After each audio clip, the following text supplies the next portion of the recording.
De belles passes d'armes à l'horizon. Le 85e rallye automobile Monte-Carlo, manche d'ouverture du championnat du monde 2017, sera la première sortie officielle des nouvelles voitures WRC.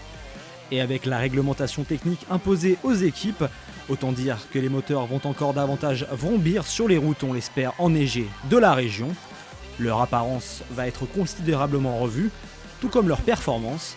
La Volkswagen de Sébastien Ogier disposera de 380 chevaux contre 320 sur la précédente version.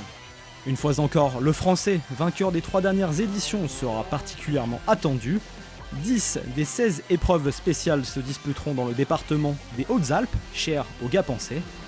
Autre nouveauté, le tracé, modifié par l'Automobile Club de Monaco à plus de 85% en comparaison avec l'édition 2016. Le traditionnel départ sera donné sur la place du Casino de Monte-Carlo le jeudi 19. Les concurrents rejoindront dans la foulée les Alpes de Haute-Provence et notamment Entrevaux pour un premier chrono de nuit. Le vendredi 20, la deuxième journée de compétition marquera la plus longue étape du rallye avec 160 km programmés autour de Gap.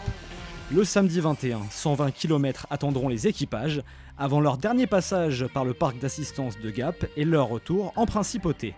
Il faudra enfin, le dimanche 22, dompter le col de Turini pour la spéciale entre la Bolène, Vésubie et Peracava. L'autre spéciale de la journée, empruntée à 2 reprises par les pilotes, passera aussi par les Alpes-Maritimes entre Lucéram et le col Saint-Roch.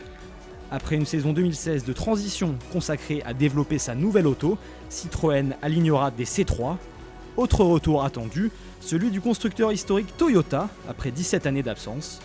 En embuscade, Hyundai et Ford tenteront de tirer leur épingle du jeu.